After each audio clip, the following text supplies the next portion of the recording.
Well guys, in the past 48 hours, I've watched two different interviews that got me thinking about a few different things that I want to share with you guys here today, okay? The second interview is a real one we got to talk about. Warren Buffett just scared the crap out of me. I just heard Warren Buffett talking code. Warren Buffett doesn't usually talk in code. He doesn't usually talk cryptic unless he's talking about buying a stock. He just said something that got me a little worried, let's put it that way, okay? Now, the first one I want to talk about is this gentleman, Kamath. I cannot pronounce his last name. I'm sorry, guys. I'm just going to leave it as Kamath, okay? But needless to say, he did an interview on CNBC a few days ago, and he talked about many different subjects. He talked about Facebook. By the way, he was an early day Facebook executive with the company. He talked about enterprise stocks. He talked about Tesla and how Elon Musk is the Edison of our generation. This gentleman was the CEO of Social Capital. He has a net worth in the billions of dollars.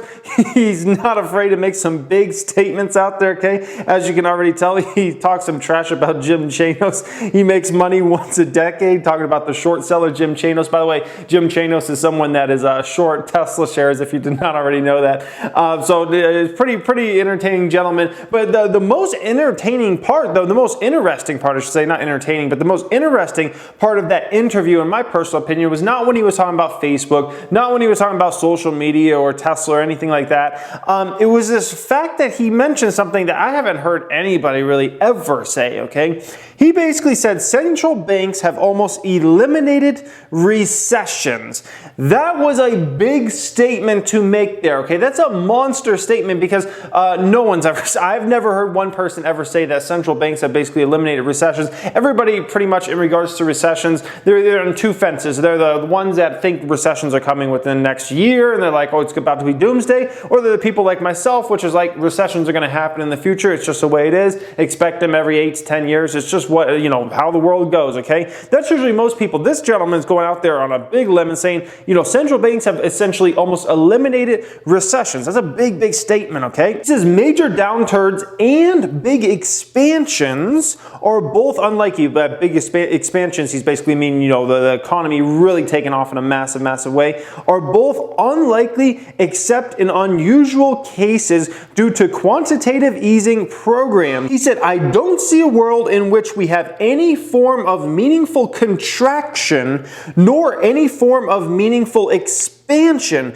We have completely taken away the toolkit on how normal economies should work when we started with quantitative easing. I mean, the odds that there's a recession anymore in any Western country of the world is almost next to impossible. Almost next to impossible, he says, okay? This is a big statement here, guys, all right? He says a lack of downturns is not necessarily a good thing, and he criticized central banks for refusing to allow normal economic cycles to play out. He says central bankers have lost all intestinal fortitude to actually put a country through a recession because it's actually regenerative and useful. Even if they had the wherewithal to do it, the political infrastructure will just completely absorb that intent. I 100% agree with that. Unless something crazy is going to happen, we're not going to see anything massive, any massive negative growth, except in countries that are fundamentally crippled, that they tip over. So the reality is we're going to grow low single digits every year, which means there's no growth anywhere else, which means you're better off buying equity, and you're better off buying equities that grow fast, a la tech stocks, okay? Very interesting comments out of him. I mean, we've all, kind of felt certain types of ways about, the central banks and whatnot, and quantitative easing, and the question is, are they maybe stifling growth because they're so, with their hands all over everything, and then it's kind of like, thought is like, we haven't had a recession in a while now. I mean, we're coming up on about 10 years, right?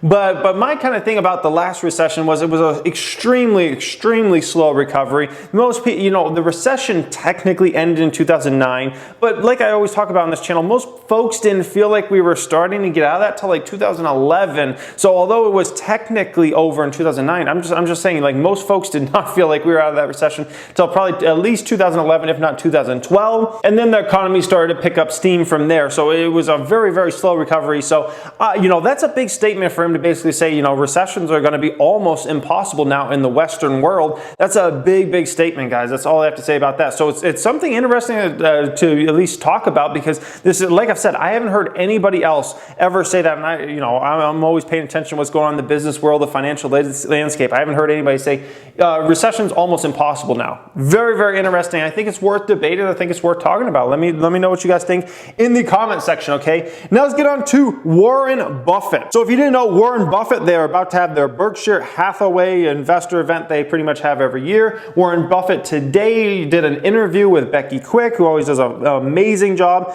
of these different interviews with Warren Buffett.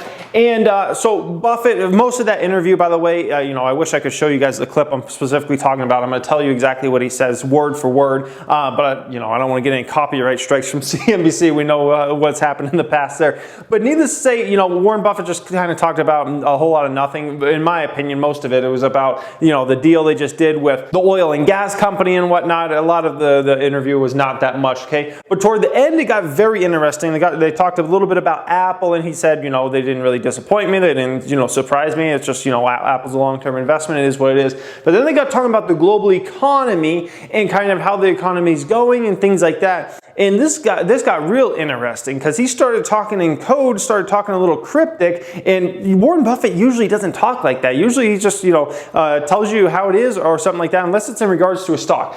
So essentially what he said, okay, he said, he's never seen an economy like this. There's a government deficit right now. We have very low unemployment. We have low inflation, and we have low interest rates, okay? He says no economic textbook could have predicted this, okay? He says no economic textbook could have predicted this. He also said, I don't think this can be done without leading to other things, okay? This is what I talk about, him talking a little bit in code and cryptic. Like, what does that mean? I wish they had more time to kind of explain exactly what does he mean. What does he mean by, in the way he said it too, that's the other thing that's very important. The way he said it was a little scary, like lead to other things. What are we talking about? Are we talking about, a huge recession? Are we talking about a big slowdown that could potentially last for several years? What exactly is he talking about, okay? Are we talking about something positive as far as the economy? I can tell you just from kind of reading his facial expressions and the way he was talking, it didn't sound like a good thing. And I can tell you if he was, usually if he talks positive about something, usually he doesn't talk in code at all. So very strange. But then the last words out of his mouth got really, really interesting, okay? And really, really scary. He said, we will look back at this, is his exact quote, we will look back at this period and be surprised we didn't see what was coming next. That was a quote that was like big in my opinion. That was a big quote, and that was a scary quote from, the GOAT himself, Warren Buffett. What does he mean by that? And the way he said it, it didn't sound good. He just said, that's exactly what he said. And it's like, when he says something like that, when Warren Buffett says something like that, and you're talking about a guy who obviously can see a massive amount of companies, who obviously has an insane amount of experience. He's approaching 90 years old, one of the greatest investors of public companies in the history, one of the greatest businessmen ever in literally the history of the world, and the amazing company he's built over time. For him to be making a kind of a cryptic talk like that, it's a little worrisome. We will be surprised we didn't see what was coming next. Like, I just can't get over that fact. And that's probably what will happen whenever something happens, because that's usually how it works. No one kind of sees something coming, and then something comes and it kind of hurts everybody. But it's a real interesting statement out of Warren Buffett there. And I hope, at the annual shareholder meeting, I hope somebody pushes back on this specific statement. And I hope we get some clarity over the weekend on, well, what exactly did he mean by this little cryptic message here? Did he mean like he sees something coming over the next, let's say, 12 to 24 months really bad as far as the economy goes or something like that? Does he see, a big turmoil in the financial markets? Does he foresee, something where we have a big slowdown for that last several years? What exactly does he mean by this whole sentence? It's a very scary sentence, and the way he delivered it was very scary. And I hope somebody pushes him, when they obviously are going to do many interviews with Warren Buffett, many different news publications. They obviously take questions and answers from the shareholders and whatnot for hours. I hope somebody specifically brings this up, because I think this is a big cryptic message here from Warren Buffett, and this is something that needs to be addressed to see exactly what he means, because as an investor, it's a little scary to hear, the GOAT himself. He's kind of the guy that when the markets are in turmoil, you like to look to Warren Buffett, and I'm kind of worried about the next time there's a recession or something like that, or there's a lot of turmoil in the financial markets. I worry about the day Warren Buffett's not here anymore, because he's kind of at least in the last recession and kind of coming out of that, he was kind of the golden light to kind of talk, pause about the economy and focus everybody long term and get everybody out of the, negative, the world's ending tomorrow type, philosophy and whatnot. And I do kind of worry about the next time we have something go down, if he's not around at that time, who's going to be the one to kind of get us through it all, guys. So anyways, interesting statement. I want clarity on that. I really want clarity on that bet. I'm hoping somebody gets some clarity on that. Let me know what you guys think about anything we talked about in this video here today, what Warren Buffett had to say, what that other gentleman had to say, how recessions are going to be almost non-existent in the Western world now. I really want to hear it from you guys. Let's debate it down there in that comment section. Thank you for watching and have a great day.